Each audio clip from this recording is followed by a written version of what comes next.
गुजरात पर वायु तूफान का खतरा टल गया है। तूफान के दिशा बदलने की खबर है।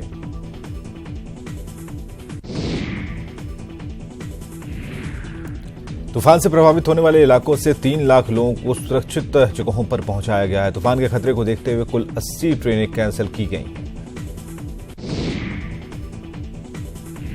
तूफान को देखते हुए गुजरात के 10 जिलों के स्कूलों में 2 दिन की छुट्टी घोषित कर दी गई है। साथ ही एनडीआरएफ और सीमा सुरक्षा बल को हाई अलर्ट पर कर दिया गया है। पीएम ने ट्वीट कर केंद्र की तरफ से पूरी मदद का भरोसा दिया है। पीएम ने ट्वीट में लिखा है कि केंद्र पूरे हालात पर नजर बनाए हुए और एनडीआरएफ पूरी तरह से मुस्तैद है। राहत कार्य के लिए एनडीआरएफ की 51 टीम तैनात है, तो तटीय इलाकों से करीब 3 लाख लोगों को सुरक्षित जगहों पर पहुंचाया गया है। इससे पहले चक्रवात ने मुंबई और आसपास के इलाकों में कहर बरपाया। यहां करीब 135 किलोमीटर की रफ्तार से तूफानी हवा चली। जम्मू कश्मीर के अनंतनाग में हुए बड़े आतंकी हमले में सीआरपीएफ के 6 जवान शहीद हो गए। आतंकियों ने भीड़भाड़ वाली सड़क पर सीआरपीएफ की एक पेट्रोल पार्टी को निशाना बनाया। 2 जवानों ने इलाज के दौरान दम तोड़ दिया और इस हमले में 2 जवान और 1 महिला घायल हुई है। सीआरपीएफ के काफिले पर 2 आतंकियों ने ऑटोमेटिक राइफल से अंधाधुंध गोलियां बरसाई। हालांकि जवाबी कार्रवाई में दोनों आतंकी मारे गए। आतंकी संगठन अल उमर मुजाहिदीन ने इस हमले की जिम्मेदारी ली है। बीजेपी के राष्ट्रीय अध्यक्ष अमित शाह ने दिल्ली में आज पार्टी के राष्ट्रीय पदाधिकारियों, सभी प्रदेश के अध्यक्षों, सभी प्रदेशों के संगठन मंत्रियों और सभी प्रदेशों के प्रभारियों की बैठक बुलाई और इस बैठक में देश के सभी राज्यों में संगठन चुनाव से जुड़े फैसले लिए जाएंगे। पीएम नरेंद्र मोदी शंघाई सहयोग संगठन समिट में शामिल होने के लिए रवाना हो गए हैं। 13 से 14 जून को होने वाले समिट किर्गिस्तान की राजधानी बिश्केक में होनी है। एससीओ समिट में शामिल होने के लिए पीएम मोदी पाकिस्तान के एयर स्पेस का इस्तेमाल नहीं करेंगे। पीएम का विमान ओमान और ईरान होता हुआ किर्गिस्तान के बिश्केक जाएगा, लेकिन पाकिस्तान का दावा है कि पीएम का विमान उसके हवाई क्षेत्र से होकर जाएगा। मोदी सरकार 2 के बाद अब मन की बात पार्ट 2 का आगाज होगा। पीएम मोदी अपने दूसरे कार्यकाल में 30 जून को पहली बार मन की बात कार्यक्रम करेंगे। पिछली बार पीएम 53 बार मन की बात कार्यक्रम कर चुके हैं। पश्चिम बंगाल के राज्यपाल ने राज्य में शांति व्यवस्था बहाल करने को लेकर आज सर्वदलीय बैठक बुलाई है। वहीं मालदा में 2 दिन से लापता एक बीजेपी कार्यकर्ता का शव मिलने के बाद बीजेपी और टीएमसी के बीच तनाव बढ़ गया है। कोलकाता में प्रदर्शन करने निकले बीजेपी कार्यकर्ता और पुलिस में भिड़ंत हो गई। ममता सरकार के खिलाफ प्रदर्शनकारियों को रोकने के लिए पुलिस ने वाटर कैनन के साथ ही आंसू गैस के गोले छोड़े। केंद्रीय कैबिनेट की बैठक में नए ट्रिपल तलाक बिल को मंजूरी दी गई है। सरकार ट्रिपल तलाक पर जारी अध्यादेश को अब बिल का प्रारूप देगी और बिल को संसद के नए सत्र में पेश किया जाएगा। केंद्रीय कैबिनेट ने जम्मू कश्मीर में राष्ट्रपति शासन को 6 महीने के लिए और बढ़ा दिया है। महबूबा मुफ्ती की सरकार गिरने के बाद वहां राष्ट्रपति शासन लगाया गया था। राज्य में इस साल के अंत तक विधानसभा चुनाव हो सकते हैं। केंद्रीय कैबिनेट के जम्मू कश्मीर रिजर्वेशन बिल 2019 को मंजूरी दी है। इससे जम्मू कश्मीर में अंतर्राष्ट्रीय सीमा के पास रहने वाले लोगों को राहत मिलेगी। वहीं यूनिवर्सिटी में नियुक्ति को लेकर मोदी कैबिनेट ने पुराने सिस्टम को फिर से बहाल कर दिया है। रोस्टर सिस्टम के खिलाफ SC/ST के लोग काफी वक्त से आंदोलन कर रहे थे। मोदी सरकार मदरसों के कायाकल्प के लिए 3E योजना पर काम कर रही है। इस योजना के तहत सरकार अगले 5 साल में 5 करोड़ छात्रों को स्कॉलरशिप दे सकती है। भगोड़ा नीरव मोदी अभी जेल में ही रहेगा। लंदन की एक कोर्ट ने नीरव की जमानत याचिका खारिज कर दी है। नीरव पर भारत में 13,000 करोड़ की धोखाधड़ी का आरोप है। इससे पहले भी नीरव मोदी की जमानत याचिका लंदन की अदालत ने खारिज कर दी थी। नीरव मोदी पर पंजाब नेशनल बैंक से करोड़ों की धोखाधड़ी का आरोप है। लोकसभा चुनाव में बड़ी हार के बाद बुधवार को दिल्ली में के एंटनी की अध्यक्षता में कांग्रेस की बैठक हुई और कांग्रेस की बैठक में संगठन में बड़े बदलाव पर चर्चा हुई। कांग्रेस अध्यक्ष राहुल गांधी के इस्तीफे की अटकलों के बीच कांग्रेस प्रवक्ता रणदीप सुरजेवाला ने दावा किया है कि राहुल गांधी कांग्रेस अध्यक्ष बने रहेंगे। कांग्रेस की बैठक में गांधी परिवार का कोई सदस्य मौजूद नहीं था।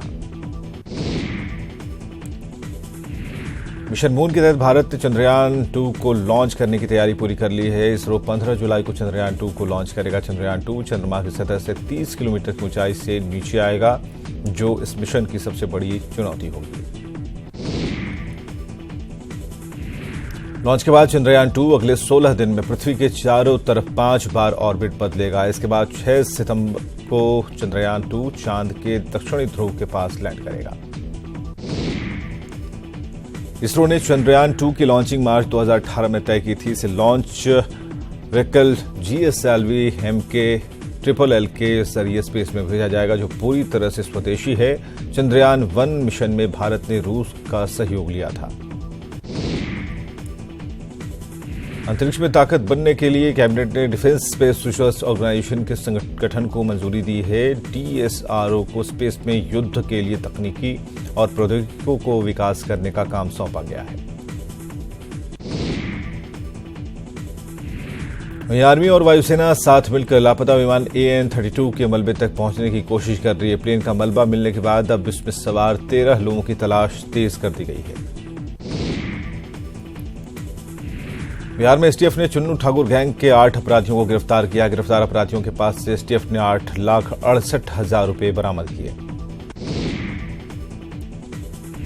कैमूर में सामाजिक सौहार्द को बिगाड़ने की नीयत से भड़काऊ पोस्ट करने पर 3 लोगों को पुलिस ने गिरफ्तार किया है। फिलहाल पुलिस मामले की जांच में जुटी है। समस्तीपुर में पुलिस ने गुप्त सूचना के आधार पर कार्रवाई करते हुए शराब के अवैध धंधे का खुलासा किया। पुलिस ने एक कंटेनर से भारी मात्रा में शराब जब्त की है और साथ ही 2 लोगों को पकड़ा है। औरंगाबाद में इलाज के दौरान एक गर्भवती महिला की मौत के बाद मृतका के परिजन आक्रोशित हुए। परिजनों ने अस्पताल में हंगामा किया। NH 139 को भी जाम कर बवाल काटा। राजधानी पटना में डिपार्टमेंट ऑफ कमर्शियल टैक्स विभाग के द्वारा सेमिनार और प्रशिक्षण शिविर का आयोजन किया गया। सेमिनार में कमर्शियल टैक्स विभाग के वरीय अधिकारी मौजूद रहे। पटना सिटी के गुरु का बाग इलाके में प्रकाश पुंज के निर्माण को लेकर प्रशासन को विरोध का सामना करना पड़ा। स्थानीय महिलाओं ने अपनी जमीन बताकर नारेबाजी की। मुंगेर में बिजली के शॉर्ट सर्किट से पीपल के पेड़ में आग लग गई। अफरा तफरी का माहौल हो गया। फायर ब्रिगेड की टीम ने मौके पर पहुंचकर आग पर काबू पाया। पटना के मर्डर और सुसाइड कांड में बड़ा खुलासा हुआ। लाखों का कर्ज और पारिवारिक विवाद को लेकर डिप्रेशन में था निशांत। पत्नी लेना चाहती थी निशांत से तलाक। केंद्रीय स्वास्थ्य विभाग की 5 डॉक्टरों की टीम ने मुजफ्फरपुर के SKMCH में हालात का जायजा लिया। टीम में doctor Arun Sinha, doctor Goyal, doctor Poonam और पटना से डॉक्टर लोकेश और डॉक्टर राम सिंह शामिल हैं।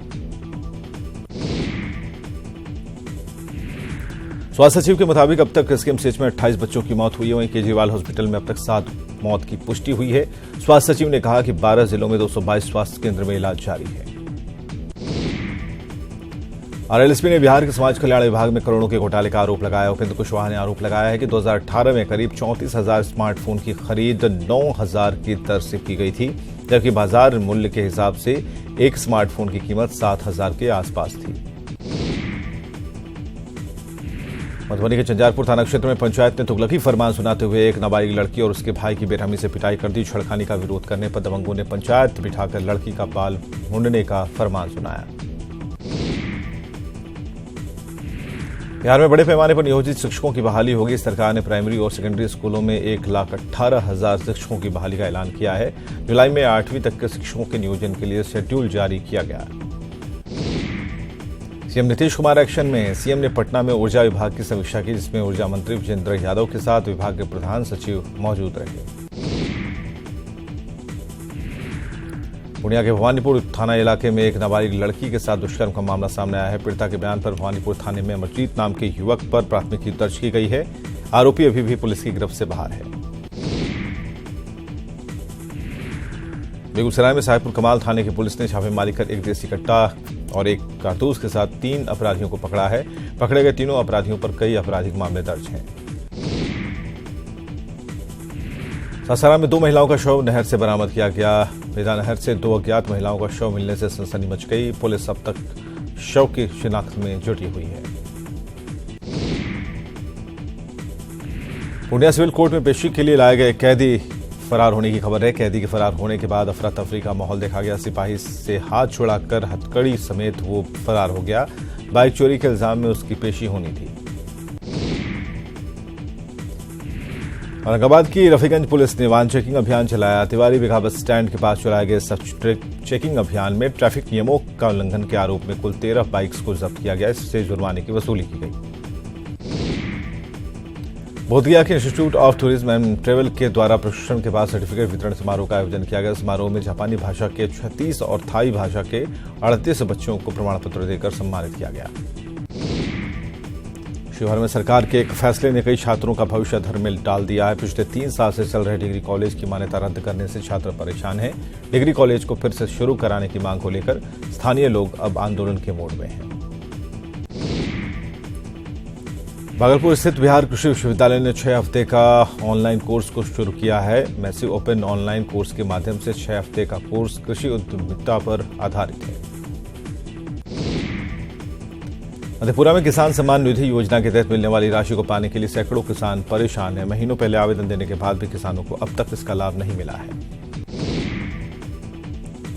स्नातक पार्ट 3 का रिजल्ट अब तक प्रकाशित नहीं किए जाने से नाराज छात्रों ने औरंगाबाद के अनुग्रह स्मारक कॉलेज में जमकर हंगामा किया। कॉलेज पहुंचकर छात्रों ने प्रिंसिपल को बंधक बना लिया। मौके पर पहुंची पुलिस ने छात्रों के चंगुल से प्रिंसिपल को रिहा कराया। गंगा दशहरा के मौके पर पटना सिटी के ऐतिहासिक भद्रुक घाट पर मां गंगा की महाआरती का आयोजन किया गया। सैकड़ों श्रद्धालुओं ने आरती में भाग लेकर मां गंगा की आराधना की। एसपी लिपि सिंह के निर्देश पर बाढ़ पुलिस ने कुख्यात मोहन साव को गिरफ्तार किया है, जिस पर लूट और आर्म्स एक्ट के कई मामले दर्ज हैं। मोहन साव को लखीसराय से पकड़ा गया। मुंगेर में एक गाड़ी से भारी मात्रा में शराब जब्त की गई। पुलिस ने गाड़ी के ड्राइवर और खलासी को गिरफ्तार किया है। शराब झारखंड से जमालपुर लाई जा रही थी। भागलपुर में एक युवक की सिरकटी लाश बरामद हुई है। मृतक की शिनाख्त नहीं हो पाई है। फिलहाल पुलिस जांच में जुटी है। बकाया राशि का भुगतान नहीं होने पर गन्ना किसानों ने मोतिहारी में सामूहिक आत्मदाह करने का ऐलान किया। किसानों को 3 साल से भुगतान नहीं किया गया है और ये राशि करोड़ों में पहुंच चुकी है। मुंगेर के सांसद ललन सिंह 2 दिनों के दौरे पर लखीसराय पहुंचे। उन्होंने कार्यकर्ताओं से मुलाकात की, साथ ही अधूरी पड़ी योजनाओं को पूरा करने का वादा किया। नवादा पहुंचने पर सांसद चंदन सिंह का एनडीए कार्यकर्ताओं ने स्वागत किया। इस दौरान पूर्व सांसद सूरज भान और वीणा देवी मौजूद रही। योजना में विकास मंत्री महेश्वर हजारी ने समस्तीपुर के चितवरिया पंचायत में आरटीपीएस का उद्घाटन किया। मंत्री ने कहा कि सेंटर खुलने से ग्रामीणों को कई तरह की सुविधा मिलेगी। जमशेदपुर के जुगसलाई से आजसू विधायक रामचंद्र सहित मंत्री रघुवर सरकार में मंत्री बनेंगे और आज शाम 5 बजे राजभवन में उन्हें पद और गोपनीयता की शपथ दिलाई जाएगी। रामचंद्र सहित 2014 के विधानसभा चुनाव में जेएमएम उम्मीदवार को मात देकर लगातार दूसरी बार विधायक बने थे। आजसू कोटे से मंत्री चंद्र प्रकाश चौधरी के सांसद बन जाने के बाद ये पद खाली हुई है। देवघर में महागठबंधन के घटक दलों के नेताओं ने अकेले चुनाव लड़ने की मांग की है। संथाल क्षेत्र में कांग्रेस और जेएमएम कार्यकर्ता अलग अलग चुनाव लड़ने की मांग कर रहे हैं। रामगढ़ से आजसू विधायक रहे चंद्र प्रकाश चौधरी के इस्तीफे के बाद अब इस सीट पर बीजेपी और आजसू दोनों दावा कर रही है। आजसू इसे परंपरागत सीट बताता है तो बीजेपी गिरिडीह में त्याग के बदले इस पर हक जता रही है।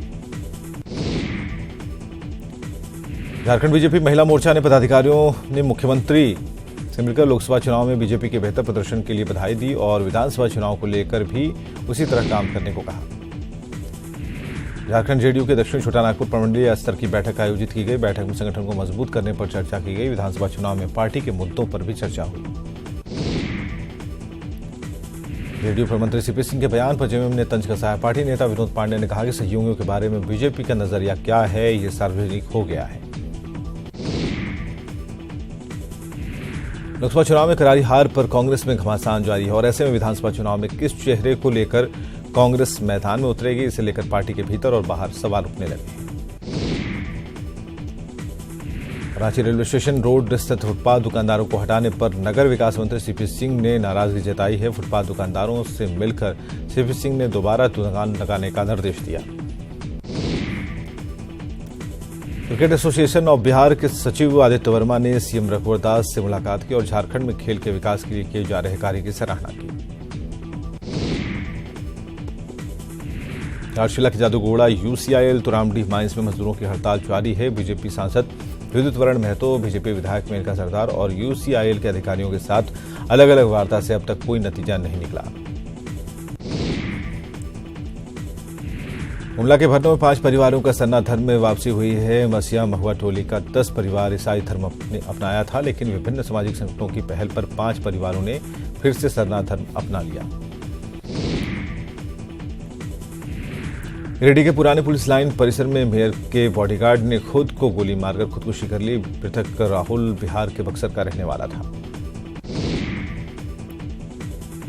चतरा में हाईवे ट्रक ऑनर एसोसिएशन का आमरण अनशन खत्म हो गया। सीसीएल की मगध आम्रपाली परियोजना के जीएम और प्रशासन के आश्वासन पर अनशन खत्म हुआ।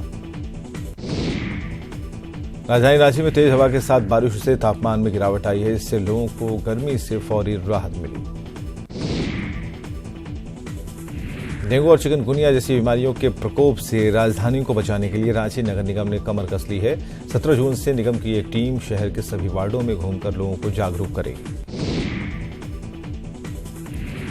धनबाद के बाघमारा के एक बुजुर्ग की गरीबी से मरणासन स्थिति में पहुंचने के मामले में कोर्ट ने संज्ञान लिया है। कोर्ट ने 24 घंटे के भीतर धनबाद डीसी से जवाब तलब किया।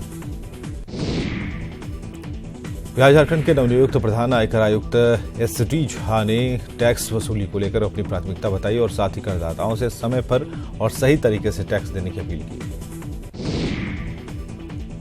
बोकारो में नाबालिग बेटी की शादी करना एक परिवार को महंगा पड़ गया। सूचना मिलने पर पुलिस ने न सिर्फ शादी को रुकवाया बल्कि दोनों पक्षों को थाने ले आई। रांची में धंधोपन ठिंगरी रोजगार मेले का आयोजन किया गया। इसमें 38 कंपनियों ने 3800 से ज्यादा शिक्षित बेरोजगारों को जॉब ऑफर किया। इस रोजगार मेले में युवाओं को 11,000 से 15,000 रुपए महीने का जॉब ऑफर हुआ। बोकारो धनबाद सीमा पर तिलमच्चो ब्रिज के पास दामोदर नदी पर आर्थिक आयोजन किया गया। देवोन्मुख दामोदर महोत्सव के तहत आयोजित इस कार्यक्रम में मंत्री सरयू राय और बीजेपी विधायक राज सिन्हा ने भी शिरकत की। पाकिस्तान में बढ़ते आर्थिक संकट और विपक्ष के नेताओं की गिरफ्तारी के बीच पाकिस्तान के प्रधानमंत्री इमरान खान ने राष्ट्र को संबोधित किया। इमरान ने भरोसा दिलाया कि देश को नुकसान पहुंचाने वालों को नहीं बख्शा जाएगा। पाकिस्तान की सबसे बड़ी राजनीतिक पार्टियों में से एक मुत्तहिदा कौमी मूवमेंट यानी कि MQM के संस्थापक अल्ताफ हुसैन को लंदन में गिरफ्तार किया गया। हुसैन को पाक विरोधी भाषणों को लेकर स्कॉटलैंड पुलिस ने गिरफ्तार किया। संयुक्त राष्ट्र की आर्थिक और सामाजिक परिषद में भारत ने इजरायल के समर्थन में मतदान किया है। ये वोटिंग संयुक्त राष्ट्र में फलस्तीनी के मानवाधिकार संगठन शहीद को पर्यवेक्षक का दर्जा देने के लिए हुई थी। हांगकांग में सरकारी विरोधी प्रदर्शनों का दौर जारी है। नए प्रत्यर्पण कानून के विरोध में ये प्रदर्शन किए जा रहे हैं। जानकारी के मुताबिक विक्टोरिया पार्क में जमा हुए प्रदर्शनकारी सफेद कपड़ों में और उनके छाते के पीले रंग के थे। दक्षिण कोरिया के एक एनजीओ ने उत्तर कोरिया में 318 ऐसे ठिकानों की पहचान का दावा किया है जिनका इस्तेमाल तानाशाह किम जोंग उनकी सरकार सार्वजनिक रूप से लोगों को मौत की सजा देने के लिए करती आई है। विश्व कप में आज भारत और न्यूजीलैंड के बीच मुकाबला खेला जाएगा। मैच नॉटिंघम के ट्रेंट ब्रिज मैदान पर खेला जाएगा। भारत और न्यूजीलैंड के बीच मुकाबले में बारिश खलल डाल सकती है। मौसम विभाग के मुताबिक मैच के दौरान बारिश होने की संभावना है। टीम इंडिया के ओपनर शिखर धवन अगले 3 हफ्ते तक मैच नहीं खेल पाएंगे। चोट के कारण धवन नहीं खेल पाएंगे, लेकिन वे टीम इंडिया में बने रहेंगे। विकेटकीपर बल्लेबाज ऋषभ पंत को वर्ल्ड कप में भारतीय टीम में मौका मिल सकता है। उन्हें चोटिल ओपनर शिखर धवन की जगह टीम इंडिया में मौका मिल सकता है। वर्ल्ड कप में कल खेले गए मुकाबले में ऑस्ट्रेलिया ने पाकिस्तान को 41 रनों से हरा दिया। पहले खेलते हुए कंगारू टीम ने पाकिस्तान के सामने 308 रनों का लक्ष्य रखा था, लेकिन पाकिस्तान 266 रन पर ऑल आउट हो गया।